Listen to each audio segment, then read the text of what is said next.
여러분 최근에 QLD가 얼마나 수익을 내고 있는지 실제 지표로 확인하신 적이 있나요? 바빠서 못하셨다면 오늘 저와 함께 확인해 보도록 하겠습니다. 그뿐만 아니라 QLD, QQQ 그리고 나스닥 100 지수와의 그 비교를 통해서 QLD가 실제로 2배 가까운 수익을 내고 있는지, 차이가 났다면 그 이유는 무엇인지, 그리고 그 차이는 내가 적립식을 할 것이냐 거치식을 할 것이냐 이를 판단하는 데 어떤 중대한 영향을 끼치는지에 대해서도 말씀드려 보겠습니다.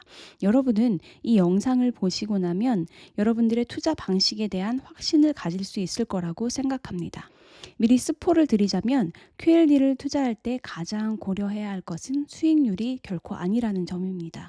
내가 생각하는 수익률은 허수일 가능성이 높기 때문입니다. 이 영상이 유익할 것 같다면 구독과 좋아요 눌러주시고 다음 영상을 기다려주세요. 그럼 시작합니다.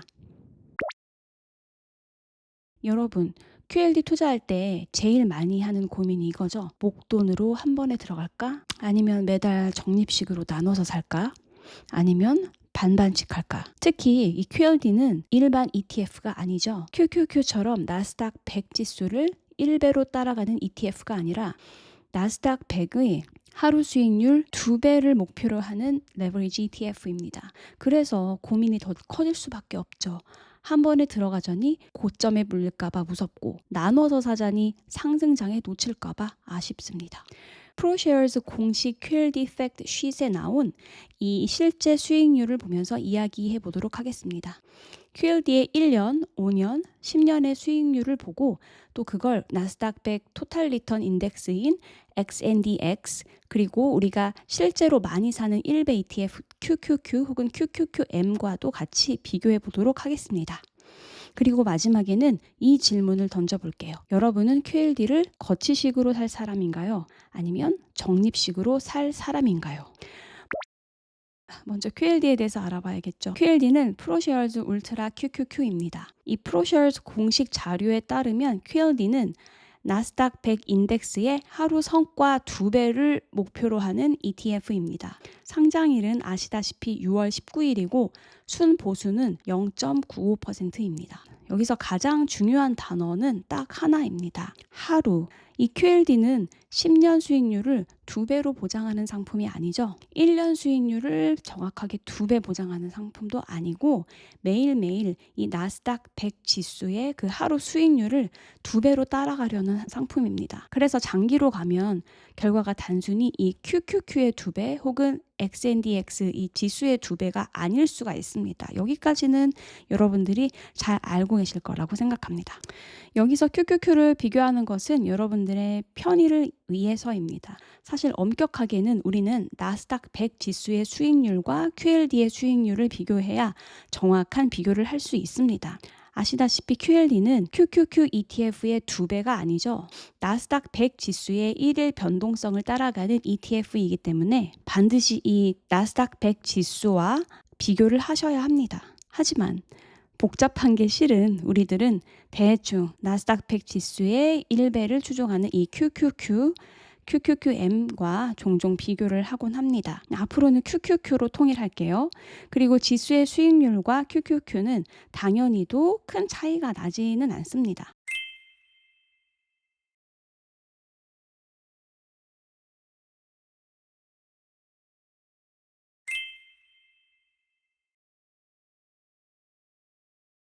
어쨌든 오늘은 XNDX와 이 두 ETF를 함께 비교를 해볼 테니까 여러분들의 전략에 참고하시기를 바랄게요.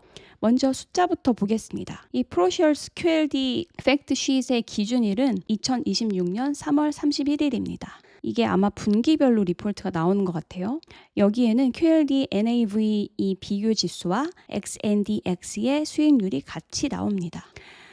QQQ는 슈왑의 인베스코 QQQ 트러스트 자료에서 같은 기준일인 2026년 3월 31일 자료를 참고하였고요. 그래서 보시면 QQQ NAV 기준 1년은 23.7%, 5년은 13.3%, 그리고 10년은 19%로 나옵니다. 근데 보시다시피 이 지수와 QQQ NAV가 크게 차이가 나지 않는 것을 볼 수가 있어요. 자, 이 표를 보시면 딱 보이는 게 있습니다.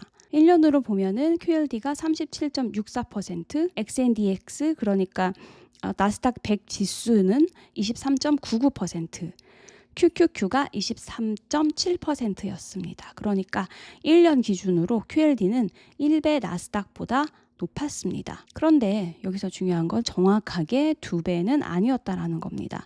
이미 잘 알고 계시겠지만 XNDX가 23.99%였으니까 단순하게 2배라면 47.98 정도의 그 수익을 기대할 수 있을 것 같지만 실제 이 QLD는 37.64%였습니다. 왜 그럴까요? QLD는 장기 수익률 2배 상품이 아니라 하루 수익률의 2배 상품이기 때문입니다. QQQ가 1% 떨어지면 QLD는 2%가 빠지게 되죠. 그렇게 하루하루의 그 변동성이 쌓이고 쌓여서 하락할수록 그 차이가 점점 크게 되죠.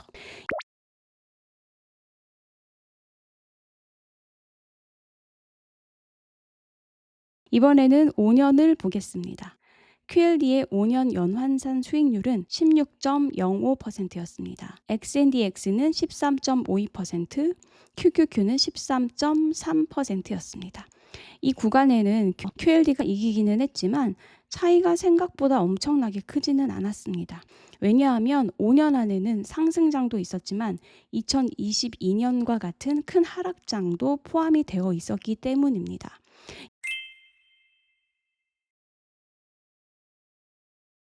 이 부분이 중요한데요. 이게 QLD의 특징이라고 할 수가 있습니다. 여러분도 다 알다시피 상승장에는 어마어마하게 강합니다. 하지만 이 큰 하락과 또 변동성이라는 놈이 끼어들면 이거는 단순히 1배보다 2배가 무조건 좋다 이렇게 말을 하기가 어려워집니다. 5년으로 보면 QLD가 QQQ보다 높기는 했습니다.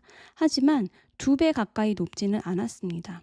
이 말은 레버리지 ETF는 상승률뿐 아니라 그 경로가 중요하다라는 뜻입니다. 경로가 중요하다라는 말은 언제 어떻게 돈을 넣느냐에 따라서 수익률의 차이가 커질 수 있음을 의미합니다. 제가 제일 앞전에 말씀드렸던 것처럼 이 QLD는 수익률이 가장 중요한 것이 아닐 수 있다고 말씀드린 것이 바로 이 때문입니다. 바로 이 점 때문에 여러분들은 내가 목돈을 가지고 있음에도 적립식으로 넣어야 할지 혹은 거치식으로 넣어야 할지에 대해 고민을 할 수밖에 없는 겁니다. QQQ라면 얘기가 다르죠. 사실 뭐 언제든 넣어도 거치를 하든 적립을 하든 그게 크게 영향을 미치지는 않습니다. 물론 최고점에 넣거나 최저점에 넣는 그런 아주 극악한 차이라면 다를 수 있겠지만 그래도 이 2배를 추종하는 ETF인 QLD보다는 나을 것입니다. 그래서 월급으로 투자하시거나 소수점 투자하시는 분들은 아무래도 걱정이 덜 하시겠죠. 왜냐하면 선택의 여지가 없으니까요. 하지만 갑자기 목돈이 생겼거나 집을 매매했거나 전세 자금을 돌려받았거나 뭐 이런 어떤 큰 이슈가 생기면 여러분은 이 거치식이냐 혹은 적립식이냐 아니면 뭐 반반이냐 이것에 대해 지독하게도 고민을 할 수밖에 없습니다. 저도 이 케이스였고 그래서 몇 달 동안을 고민을 끝에 결론을 내렸습니다. 그 결론에 대해서는 다음 시간에 자세히 말씀드리겠습니다.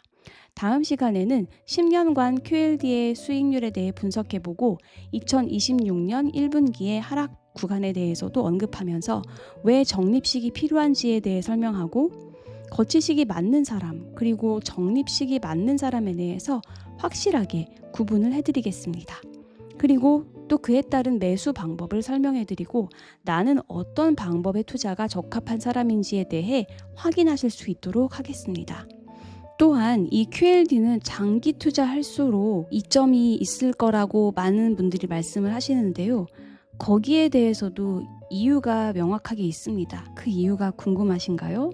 그것도 제가 다음 시간에 밝혀보도록 하겠습니다. 흔히들 이 레버리지 ETF는 장기 투자는 어렵다고 말씀을 많이 하시거든요. 그런데 이제 많은 유튜버 분들이나 아니면 실제 투자에 임하신 분들은 그렇지 않다.